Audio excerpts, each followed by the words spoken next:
오늘 저는 나는 어떤 존재인가 이런 주제로 주의 말씀을 증거하도록 할 것입니다. 지난주의 말씀을 여러분 기억하시죠? 우리는 아담 안에 속해 있는 자였다. 그러나 이제는 예수 그리스도 안에 속한 자다. 아담 안에 속해 있을 때는 사망의 왕들을 타고 살았다. 그러나 예수 그리스도에게 속한 난 다음에는 생명의 역사를 따라간다. 그리고 아담 안에 속해 있는 자는 육과 그리고 사망과 그리고 불의의 병결의 인생을 살았지만 이제 예수 그리스도 안에 있는 사람들에게는 생명과 의롭게 이 땅을 살아간다. 그런 말씀을 증거했습니다. 오늘은 본질적인 죄 가운데 어떻게 죄가 자유로워질 수 있을까, 이런 말씀 고민하면서 증거하게 될 것입니다. 오늘 본문을 기록하기는 바울 사도 역시 죄에 대해서는 자유롭지 못한 사람이라는 것을 스스로 고백하게 됩니다. 무슨 죄인지 어떤 아픔인지는 서술하지 않기 때문에 무엇인지는 모르지만 인간의 내면과 관계 속에서 찾아봤던 어려움과 문제가 있었을 것이라고 생각합니다.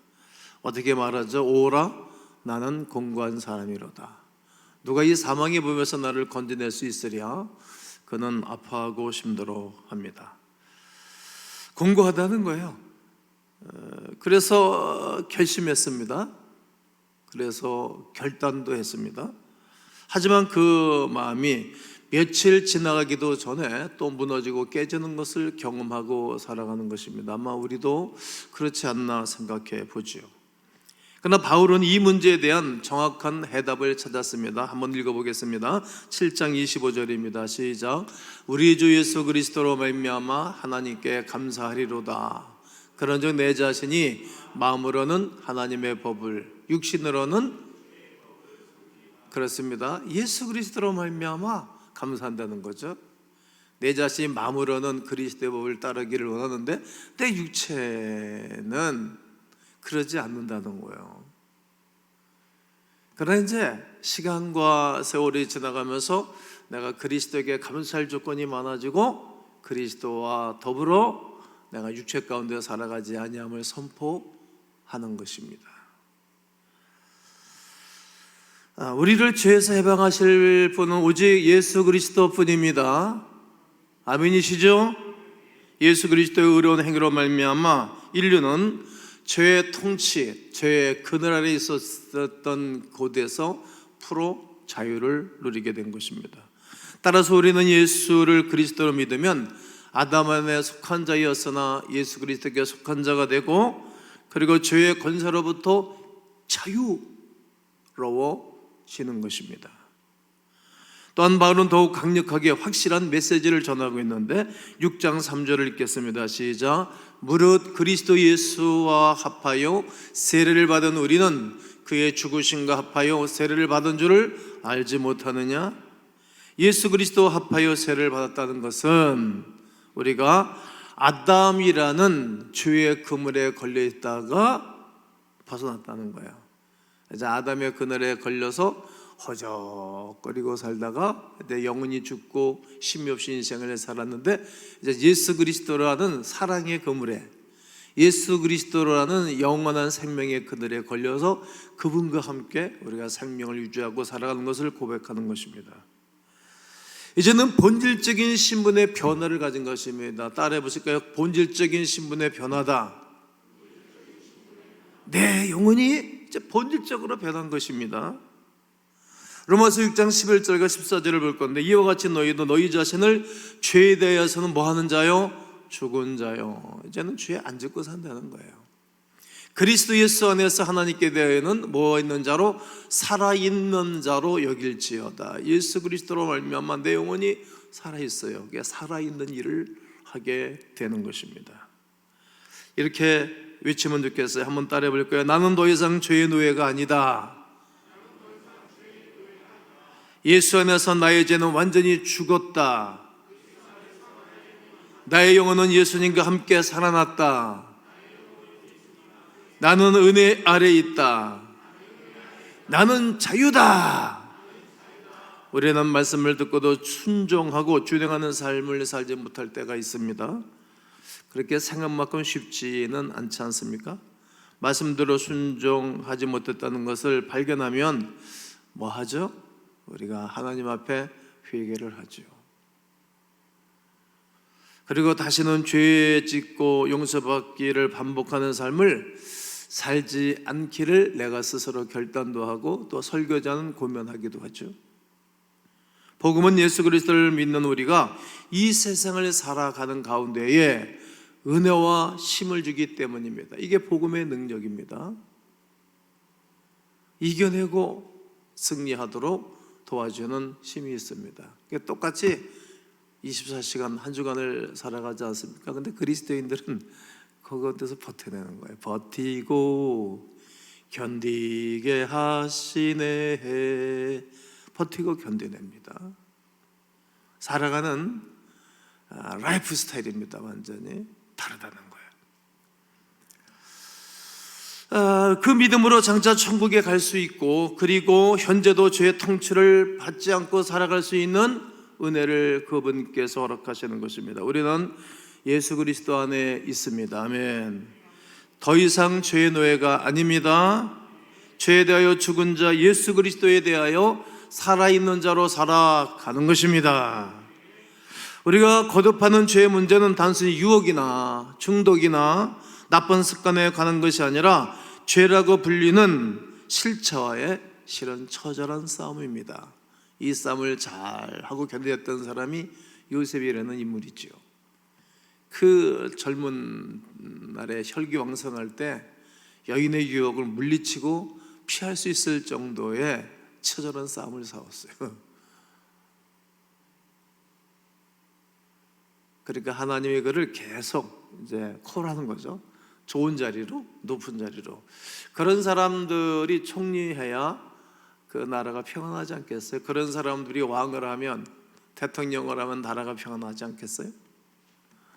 우리는 다른 사람의 허물과 죄에 대해서 지적하고 또 보는 눈은 밝아져 있어요. 아담의 후손이기 때문에 그래요. 그러나 그 사람의 영혼을 향해서 볼 줄을 알 수 있는 눈이 없어요. 아, 저분이 저렇게 살아가는 것은 속에 예수의 영이 없어서 그렇구나.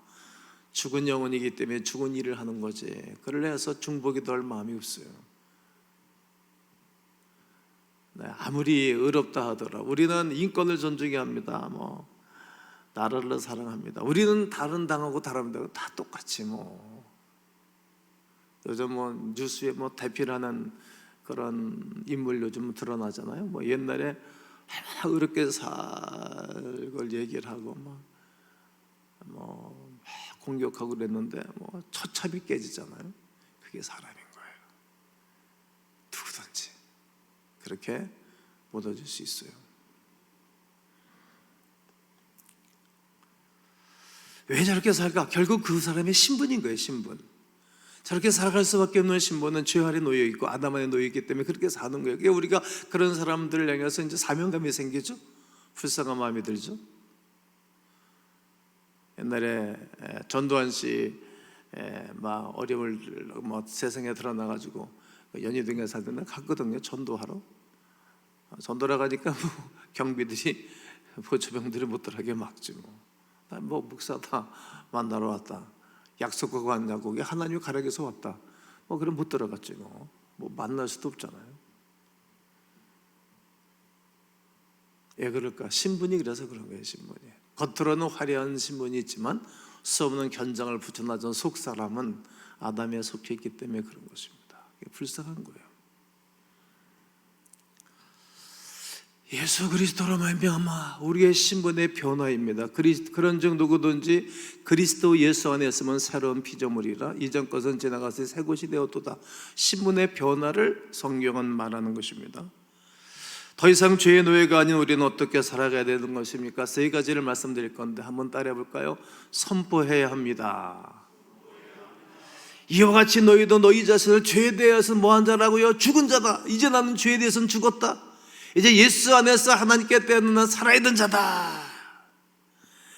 여기서 여기다 이런 말은 여기다 이런 말은 곧 선포하다 이런 의미입니다. 나는 이제는 예수 안에 있는 사람이다. 경건한 삶을 살지 않아도 어떤 영적인 변화가 없어도 예수 그리스도의 십자가 부활을 믿는다면 우리는 이제 더 이상 죄에 묶여 있는 사람들이 아닌 것입니다. 오랫동안 우리를 지배하던 정욕, 분노, 욕심, 그리고 죄가 다시 우리를 찾아올 때마다 우리는 해야 할 일이 있다면 강력하게 선포하는 거예요. 강력하게 무엇을 선포해야 되겠어요? 나는 더 이상 죄의 노예가 아니다. 한번 외쳐보세요. 3번만 시작.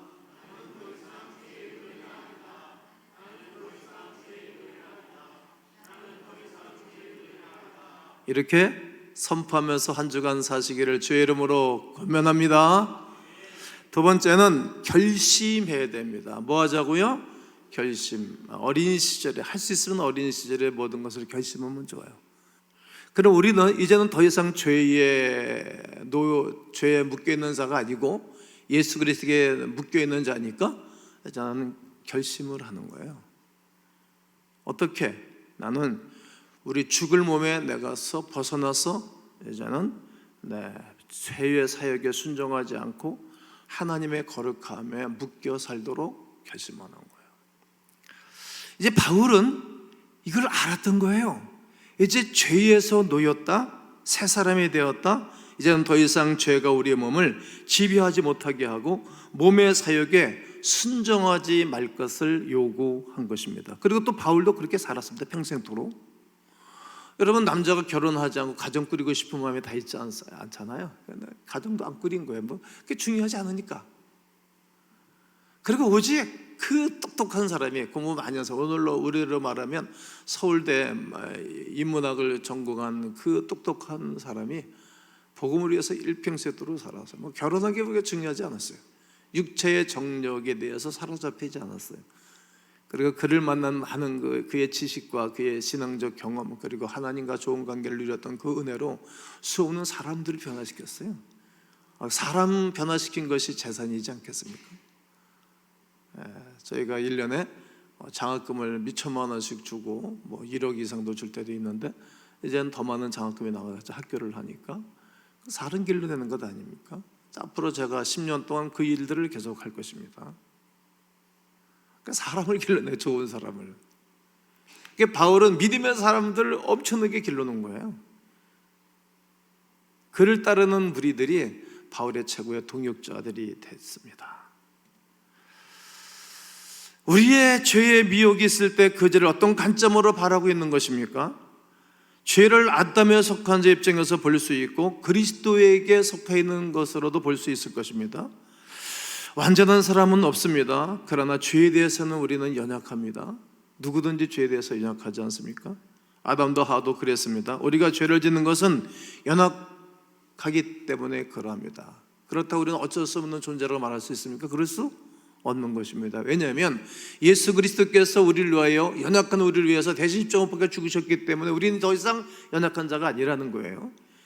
그래서 저 사람이 옛날에 저런 사람이 아니었는데 저 사람이 그렇게 바뀌었나? 왜냐면 죄에 대해서 연약한데 이제 연약하지 않으니까. 왜? 그 큰 사랑을 받았으니까. 어찌 그렇게 우리가 죄 가운데 살아갈 수 있겠습니까?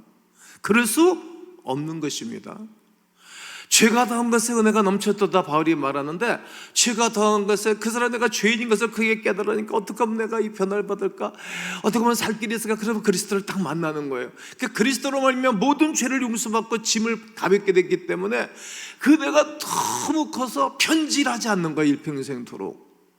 은혜를 시원찮게 받은 사람은 중간에 다 꺾어지고 무너지고 또 옛날로 돌아가요. 그러니까 우리 같은 사람은 가지 않아요.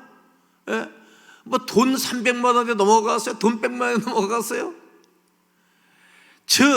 우리를 10억을 100억을 갖다 준다 하더라도 우리는 넘어가지 않는 거죠. 왜냐하면 그 가치가 돈의 가치보다는 영원한 천국의 가치가 크고 영원하신 하나님의 은혜가 크기 때문에 그러합니다. 예수 믿고 새 사람이 되었으면서도 옛사람과 옛 관점에서 죄의 상을 바라보고 있으니 우리가 얼마나 약한 그리스도인으로 살아가는 거예요. 역사가 일어나지를 않는 것입니다. 예수 그리스도께 속한 우리가 이런 관점으로 봐야 됩니다. 죄가 다시 나를 지배하려 하는구나. 정신 차리자. 예수 그리스도와 함께 죄에 대해서는 죽은 나는 더 이상 죄의 통치를 받지 아니할 것이다. 나는 더 이상 죄의 노예가 아니야. 죄에 대어 죽으신 예수 그리스도로 인해 죄의 권세는 무너졌고, 아멘.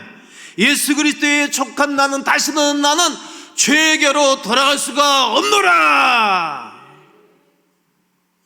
나는 더 이상 무능함과 약함과 괴로움과 방종에 돌아갈 수 없노라. 이렇게 인생을 결심하는 것입니다. 이런 관점으로 바라보면 죄악에 대하여 자유로움을 느낄 수밖에 없어요. 그때부터 이제 인생이 행복한 것입니다. 우리가 어떤 관점에서 죄를 바라보는가에 따라서 영적 전쟁의 승패가 갈립니다. 그러므로 성도 여러분, 이제는 결심 한번 해보시지요. 그리스도께 속한 자로 죄를 바라보고 더 이상 죄에게 내 자신을 내어줄 수 없노라, 이렇게 결심하면서 또 한 주간 평생을 사시면 복이 있게 될 줄로 믿습니다. 마지막은 이 거룩한 은혜 가운데 있는 이들은 헌신해야 하는 것입니다. 6장 13절을 보면 너희 지체를 불의의 병기로 죄에게 내어주지 말고, 우리 지체를, 우리 몸을 불의의 병기로 이상한 데 내어줄 수 없다는 거죠. 자기 자신을 죽은 자 가운데서 다시 살아난 자 같이 하나님께 드리고, 이제는 하나님께 드리는 자로 사는 거예요. 너희 지체를 의의 무기로 하나님께 드리라. 너희 죄를 불의의 병기로 내어주지 말고 의의 병기로 하나님께 드리라는 것입니다. 우리의 보는 눈, 우리의 말, 우리의 귀, 우리의 손, 우리의 마음, 우리의 발, 우리의 사고 방식을 죄에게 더 이상 내어줄 수 없는 것이죠. 깜짝깜짝 놀라는 일이 아닙니까?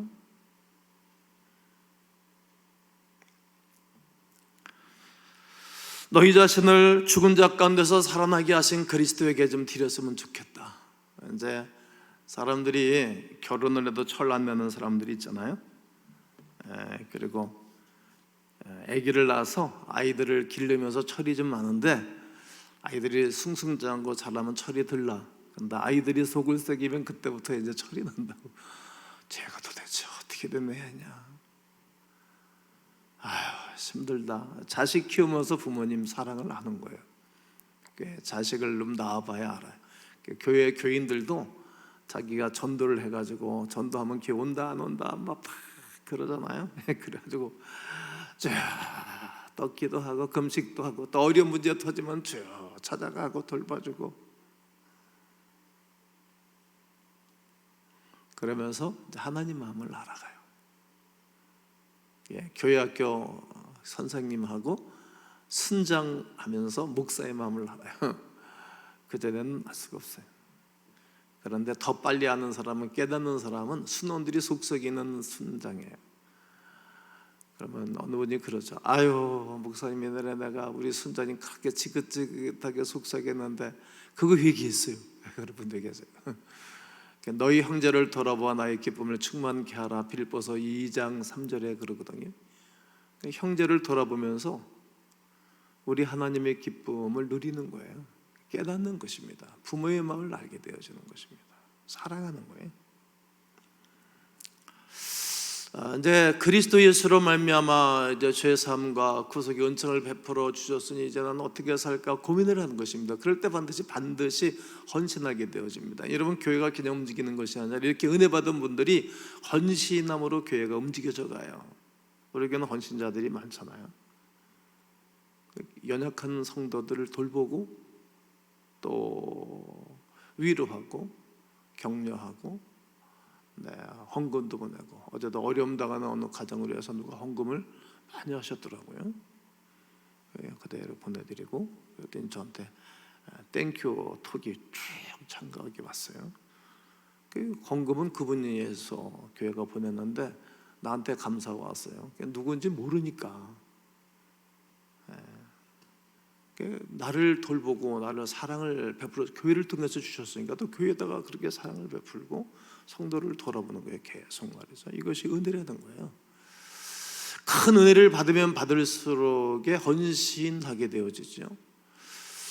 여러분, 그 죄의 문제, 헌신의 문제는 사랑이라고 생각해요. 사랑.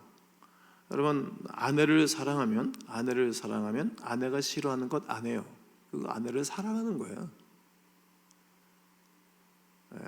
아내가 싫어하는 것, 행위를 하는 것은 아내를 사랑하지 않는 거예요. 사랑은 아내가 있는데 외도를 한다, 본인 아내를 사랑하지 않는 거예요. 그리고 그 자녀들을 사랑하지 않는 거예요. 그 사실이 만천에 드러나면 그 자녀들은 얼마큼 상처를 받겠어요. 그 사랑이에요. 사랑하면 죄를 짓지 않아요. 또 아내가 남편을 존경하고 사랑한다면 이상한 행동 안 하겠죠? 당연하겠죠? 이처럼 우리 하나님 나에게 베풀어 주는 은혜를 깨닫고 나면 이제는 내 몸을 불의 변교로 드리지 아니하고 내 몸을 의의 변교로 주 앞에 많이 드리는 거예요. 전에는 물질을 이렇게 세상 유혹에 물질을 썼지만 이제 그런데 돈을 안 쓰는 거예요. 언제가 제가 여러분에게 여러분들의 물질을 추적해봐라 그런 설교를 했어요. 나무 떼기 해가지고 이렇게 균형 잡아가지고 나는 내 물질을 하나님께 얼마큼 드리고 살고 나를 위해서 얼마큼 쓰고 살아가는가. 그리고 이제 여러분 카드 쓰는 것은 다 오지 않습니까? 점검에 딱 나오잖아요. 그래프가 뭐가 제일 많이 나오나. 나는 그래프가 식당이 제일 많아요. 왜냐면 교인들 만나서 교제하니까 밥을 내가 많이 사주잖아요. 우리 어느 권사님은 저는 교회생활 모태 신앙인데 목사님한테 밥 얻어먹게 생전 처음이라 그러더라고요. 그래서 저는 잘 섬기죠. 개척 때부터 만나 그래왔죠. 나는 어디다가 많은 것을 의의 변교로 쓰임받는가, 누가 과연 많이 드리는가에 따라서 내 마음이 하나님께 많이 자리를 드리는 거잖아요. 많이 나는 하나님을 위해서 내 마음에 공간을 채우겠는가, 아니면 나는 내 마음에 다른 욕심으로 가득 채우는 건 본인이 알 거예요. 이 은혜를 받은 사람은 시간을 하나님께 많이 드려요. 시간을. 그러다 이게 아직까지 훈련이 안 되고 내 그리스도 예수의 깊은 사랑을 깨닫지 못하면 다 내 것이라고 생각해요. 시간이고 물질이고 다 내 것이라고 생각해요. 바울은 그러지 않았어요. 은혜를 받고 난 다음에 그의 인생은 일평생토록 하나님의 나라, 교회를 위해서 살았어요.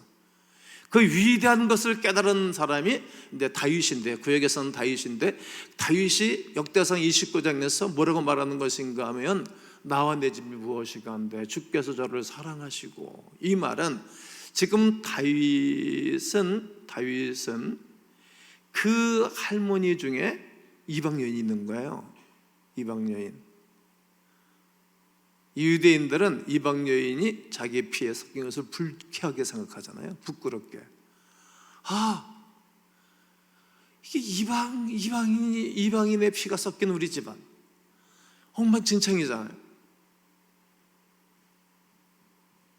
그랬던 우리 집안을 하나님이 부르셨구나. 은혜를 베풀어 준 것에 대해서 너무 감사해서 그가 하나님이 제일 좋아하는 일이 무엇일까? 이 땅에 교회를 세우는 거예요. 그래서 하나님을 찬양하고 경배하고 많은 사람들이 예배자가 돼서 하나님을 경외하도록 하는 거였어요. 그래서 하나님 앞에 기도를 해서 666달란트 금을 드렸어요. 몇십조가 되는 그런 돈이었어요. 그리고 백성들에게 요구했어요. 온 백성들이 다 동참해서 기필과 성전 준비를 딱 마치는 것입니다. 그럴 때 그가 하나님 앞에 3000번째 예물을 드렸어요. 자, 역대상 29장 21절을 보면 이튿날 여호와께 제사를 드리고 또 여호와께 번제를 드리니 수송아지가 1000마리, 송아지가 1000마리를 드렸어요. 수양이 1000마리, 어린 양이 1000마리, 또 그 전제를 드려서 이제 이 기름을 붓는 거예요. 온 이스라엘 위하여 풍성한 제물을, 온 이스라엘 백성들, 왜 이제 이게 대통령은 이런 사람들이 돼야 돼요. 백성들을 사랑하는 사람, 목사도 성도들을 사랑하는 사람이 목회해야 되는 것 아닙니까?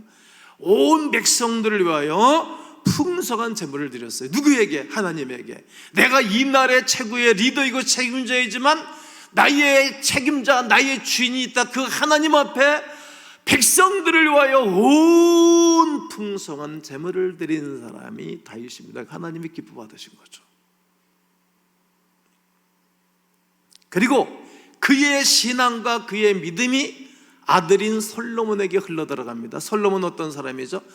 밧세바, 우리아의 아내 밧세바에게 태어난 사람인데, 그러니까 서자였어요. 서자. 서자인 솔로몬이 왕이 됐어요. 대를 이어서. 그러니까 솔로몬 입장에서 나와 내 집에 무엇이 간데 아버지의 고백을 똑같이 한 거예요. 야, 내가 서자로 태어났다. 우리 아버지가 아내가 여러 명 중에 그 여인에게서 태어난 자기가 왕이 됐을 때, 야, 나는 이리 봐도 저리 봐도 왕이 될 사람이 아닌데, 오늘 우리로 말하면 나는 왕이신 하나님의 자녀가 될 수 없는 사람인데, 부끄럽고 추한 죄 가운데 있었던 난데 나를 하나님이 용서해 주셨구나, 이 위대한 것을 깨달은 거예요. 그러니까 그가 어린 나이에 왕이 되고 내가 앞으로 정치를 하고 이 땅을 살아가고 귀한 일을 할 때 나 힘들다, 어렵다, 그래서 아버지가 하는 것을 봤잖아요. 아버지가 하나님을 어떻게 섬기고, 아버지가 예배를 어떻게 드리고, 아버지가 예물을 어떻게 드리고, 아버지가 인생을 어떻게 사는 것을 봤어요. 신앙적인 것을 봤어요. 그래서 그가, 아버지는 3,000마리의 짐승을 드려 번제를 드렸는데 그는 1,000번제를 드립니다. 역대하 1장 6절을 읽겠습니다. 시작. 여호와 앞 곧 휘막 앞에 있는 놋제단에 솔로몬이 이르러 그 외에 1,000마리 생으로 번제를 드렸더라. 1,000마리로 하나님 앞에 번제를 드렸어요. 그러면서 주는 이제 내게 지혜와 지식을 주사 이 백성 앞에서 출입하게 하옵소서. 이렇게 많은 주의 백성을 누가 능히 재판하리까 하니. 그러니까 이제 내가 어린 나이에 왕이 되고 우리 어머니가 이게 세칸인데 내가 서자이고 아무리 봐도 난 이 일을 감당할 수 없는 부끄러운 사람인데 나에게 지혜를 주십시오. 그래서 백성들을 다스려야 되지 않습니까? 백성들이 행복하게 이 땅을 살아야 될 것 아니겠습니까? 이렇게 기도를 했어요. 그런데 하나님이 너무 좋아했던 거예요. 왜냐하면 이 지구상에 있는 수없는 사람들이 다 돈 달라, 내 자식 잘 되게 해달라, 명예 진급하게 해달라, 아파트 달라, 병 고쳐 달라, 자식 잘 되게 해달라, 매일 기도밖에 안 했어요, 사람들이. 그런데 솔로몬을 보니까 내 백성들, 하나님의 백성들 내가 어떻게 정치하고 어떻게 재판하리까? 그러기에 내겐 지혜가 필요합니다. 지혜를 달라고. 야고보서 1장 6절에 너희 중에 누구든지 지혜가 부족하거든 후히 주시고 꾸짖지 아니하신 하나님께 구하라 그럼 너에게 주실 것이라, 이 말씀하신 것처럼 말해요. 그러니까 지혜를 달라고 해서 하나님이 너무 좋았던 거예요. 그러면서 그에게 뭐라고 축복하는 거 보세요. 12절. 그러므로 내가 네게 지혜를 주시고 지식도 주시고 부도 주시고 재물도 주시고 영광도 주리니 아멘. 네 전의 왕들도 이런 일이 없었거니와 그 어떤 왕도 이런 일이 없었는데 네 이후에도 이런 일은 없을 것이다 말씀하셨어요. 그러니까 이들은 하나님이 그들을 좋아하고 축복할 수 있는 행위를 한 거예요. 믿음은 행위예요, 행위. 오늘 여러분들이 예배를 드리듯이 행위예요, 행위. 오늘 저는 설교를 잘 준비해서 설교 행위를 하고 있잖아요. 믿음은 행위예요. 내가 오늘 설교를 적당히 할 수도 있어요, 그냥. 그러나 그렇게 할 수 없는 거죠. 믿음은 행위예요. 사랑하니까, 하나님을 사랑하니까 제대로 해야 되고, 성도들을 사랑하니까 제대로 가르쳐야 되고, 이 땅을 짧은 세상 살면서 복을 받아야 되고, 우리의 자녀와 후손들이 왕같은 제사장으로 이 땅을 살아가도록 축복해야 되기 때문에 이런 말씀을 증거하는 것입니다. 헌신하는 자가 복이 있는 것입니다.